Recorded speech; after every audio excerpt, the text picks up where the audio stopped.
el clima, qué es lo que se siente en la calle, precisamente de alguien que lo analiza en esta situación. Lo sumamos a Maximiliano y le agradecemos desde ya el tiempo que nos brinda. Maximiliano, ¿cómo estamos? Bienvenido al Interactivo. ¿Qué tal, Alejandro? ¿Cómo estás? Muy bien, muy bien. Acá con mi compañero Fernando estábamos hablando hace un ratito que es cierto, no nos podemos librar de lo que es el mundo político por más que deseemos estar ajenos. Pero bueno, ¿cómo está el panorama? ¿Qué temperatura hay en este clima previo al balotaje, Maximiliano? Cálido. Tirando bastante caliente el cierre de la campaña. Desmejorando hacia el domingo, podríamos decir, ¿no? Exactamente, con fuertes vientos.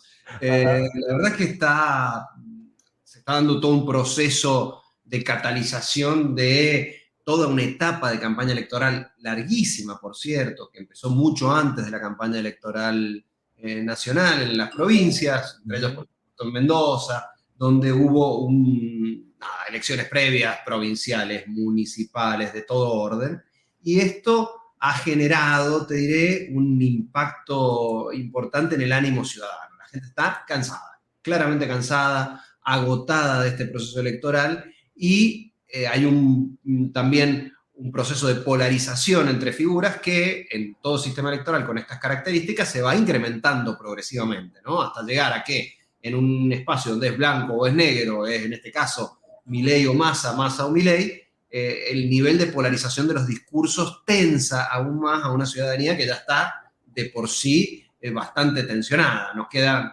menos de 24 horas de campaña electoral, después vendrá un proceso de veda, pero esta veda no implica que la gente va a dejar de pensar en las elecciones, esta veda no implica que no puede haber cambios de opinión respecto de lo que pueda suceder el próximo domingo, tal como sucede en las elecciones generales, en este proceso que va desde que se termina la campaña hasta el momento en que uno mete una boleta en el cuarto oscuro. Excelente. Y te quiero preguntar también, Maximiliano, hablando de este proceso, ¿no? Que culmina con la boleta finalmente. Me decías, la gente está cansada. Te pregunto, ese cansancio, a su entender, desde su análisis, ¿es un cansancio que convoca a la acción? ¿Estoy cansado entonces voy a accionar? ¿O es un cansancio que convoca a la depresión? No voy a ir a votar, voy a votar en blanco, no me gusta nada. ¿Cómo analizamos ese hartazgo, ese cansancio de la gente según su entender? Sí, en principio entiendo que va a crecer el número de votos en blanco y va a crecer también la inasistencia electoral, pero al menos hasta ahora lo que vienen detectando los estudios de investigación de opinión pública es que eso no va a ser como fue en el caso del 2001 sobre todo y el 2003 en alguna medida de manera enorme. Es probable que vote menos gente, hay varios elementos que abonan esa posibilidad. Uno es que en general, como uno en las elecciones paso elige por afinidad, después si queda fuera su candidato, en las siguientes elige por descarte, que son las elecciones generales, y en esta última lo que más fuerte juega es el antivoto. Entonces, aquellos que no tienen un fuerte inclinación positiva por votar ni por Massa ni por Milei se ven interpelados a decir, bueno, elijo al que me parece menos peor de todo esto o no voto, que hay dos formas de no votar, no concurrir y votar en blanco. Entiendo que muchos van a terminar tomando la decisión de votar, la enorme mayoría, va a haber un porcentaje que probablemente esté por encima de los 5 puntos de voto de blanco y seguramente esto también alentado por un fin de semana largo que no se movió. Por lo tanto, el lunes también hay algunos sectores sociales que son los que pueden irse unos días de vacaciones que probablemente no estén y que podría hacer bajar también un poco la participación. Siendo que el ánimo no es el mejor, entiendo que el nivel de participación va a ser aceptable para una elección de balotaje donde se juega nada menos que la presidencia de la Argentina en los próximos 4 años. Maximiliano, perdón, recién estaba presente ahí debajo un mensajito que me sirve de disparador para dos situaciones, vos extendete cuando quieras. Uno tiene que ver con la veda completa que nos dice desde Mendoza una oyente, no existe la veda completa, los políticos siguen posteando, tema A, y esto me resulta de disparador para reflexionar acerca de si bien no se están dando con todo en la vida personal, pero las redes sociales es un campo de batalla, Maximiliano. Pocas veces se ha visto tanta pelea allí entre candidatos y entre seguidores. Sí, la política se traslada a donde está la gente, y la gente está en las redes sociales mucho tiempo. pasa mucho tiempo, entonces es como una forma de estar en la calle de la gente en algunos casos son las redes sociales. Y tiene una característica particular las redes sociales, que es que el nivel de implicación del emisor con el discurso es más bajo. O porque estás detrás de un celular o de una computadora, o porque podés decir algo sin necesidad de identificarte personalmente.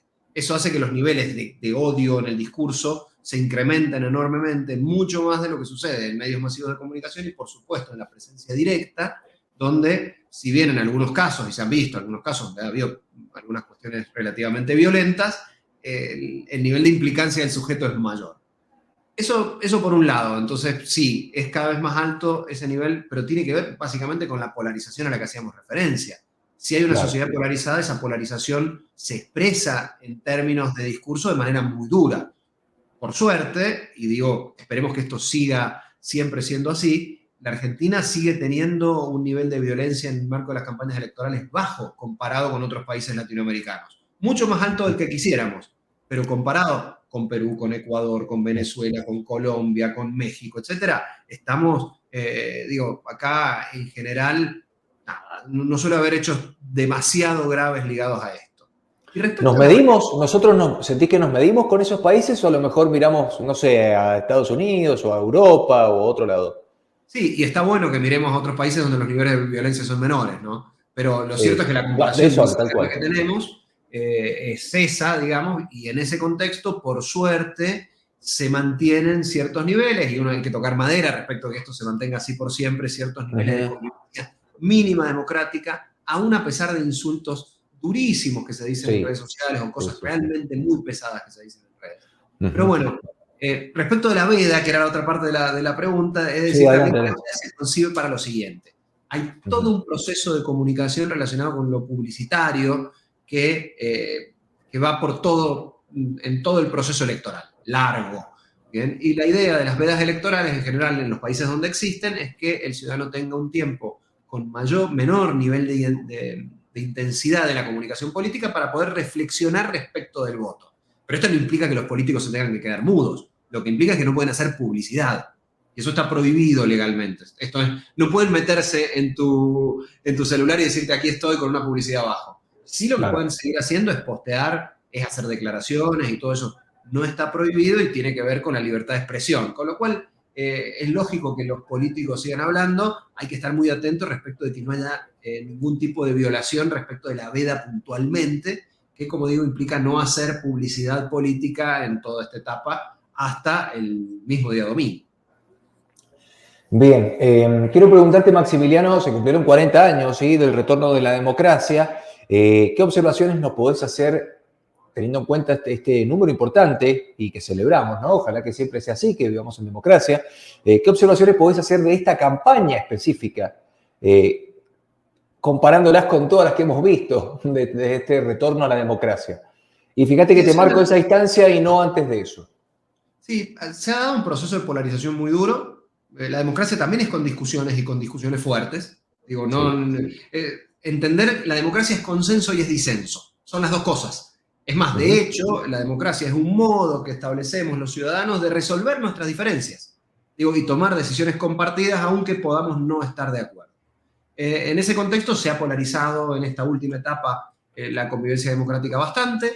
Eso implica que hay que tener ciertos cuidados con el uso del lenguaje. Hay una especie de lenguaje de la cancelación que está circundando, donde el otro no tiene derecho a expresarse por ser quien es. Creo que cada una de esas cuestiones prende una luz amarilla y hay ciertas cuestiones en debate que han sido consensos democráticos desde el comienzo, desde la vuelta a la democracia en 1983 y que han sido puestos en cuestión, que creo que es saludable que se discutan. Yo no creo, en democracia todo debe discutirse, aún la propia democracia, pero creo que también eso ha alentado, sobre todo desde ciertos sectores ciudadanos, a extremarse bastante más en estas posiciones y alejarse más los unos de los otros. Hay algunas declaraciones, algunas de ellas sacadas de contexto. Entiendo, por ejemplo, la última de Villarroel. En realidad quiso decir otra cosa, es claro. Digamos, ahí empiezan a jugar también los intereses de campaña. Si uno ve el video se da cuenta que Villarroel no quiso decir, sino que lo estaba acusando Massa de eso. Sí, Pero bueno. Maximiliano, hablando de esto, habíamos empezado a hablar de temperaturas, clima, como si fuera realmente el tiempo loco que nos toca vivir en todo el país, que está bastante complicado. Pero en las calles se está viendo cierto tipo de fanatismo profundo, y esto creo que lo habías tocado vos recién hace un ratito. No hemos aprendido, me da la sensación, seguimos mucho más virulentos que antes, y ¿esto a qué obedece? Que estemos tan fanatizados. Hay gente que realmente tiene una idea que no la puede compartir ni discutir con nadie porque es su verdad y de ahí no sale. ¿Esto se ha potenciado? Sí, esto que es una característica humana, digamos, que existe y que tenemos todos en mayor o menor medida, que tratamos de controlarla en nuestras vidas cotidianas, etcétera, se ha incrementado en esta etapa, pero he de decir que se ha incrementado en todo el mundo. Hay todo un proceso donde empiezan a surgir procesos de polarización extrema con la política. Lo experimenté en Brasil hace un tiempo atrás en las elecciones en Brasil, también sucedió en Perú, en Ecuador en esta última etapa. Si uno mira la campaña ecuatoriana que de hace muy poco tiempo y la compara con esto, en Ecuador hubo muertos, muchos muertos. Estamos hablando de niveles de polarización gigantesco. Aplicado hasta la Argentina, es decir que también hay un suceso histórico que ha modificado nuestro estado de ánimo y del cual todavía no tenemos plena conciencia del nivel en el cual ha afectado nuestra cotidianidad, que ha sido la pandemia. Todo este proceso, en general, primero, ha hecho que nos conectemos con lo digital mucho más de lo conectados que estábamos antes, aún en sectores socioeconómicos y etarios que estaban desconectados. Por otro lado, ha generado niveles de angustia, de dolor, de tristeza, de desarraigo muy fuertes en muchas figuras que se expresan en emociones que antes no eran tan comunes. Se expresan en cuestiones relacionadas con la salud mental y se expresan también en el modo en que nosotros nos relacionamos. Entonces, esta polarización tiene esos elementos. Y agreguemos dos más en el caso de la Argentina, que tiene que ver con el incremento de la pobreza y con una inflación que genera un nivel de inestabilidad que dificulta la toma de decisiones y también generan adicionales tensiones a las propias de esta etapa, de una etapa electoral que tiende a polarizar. Entonces yo creo que esto es un proceso que tiene que ver con múltiples factores, describí rápidamente algunos de ellos, pero que creo que la democracia debiera tender a aminorar esos niveles de virulencia, porque corremos el peligro, y creo que eso sí es una luz amarilla muy fuerte, de transformar nuestra vida política en lo que ha sido, por ejemplo, en estos países en los cuales describí, en los cuales se descontrola ese nivel de cancelación del otro. Es cierto. Esperemos que esto no suceda, y creo que el desafío no va a ser solo para esta elección, sino sobre todo para la post-elección.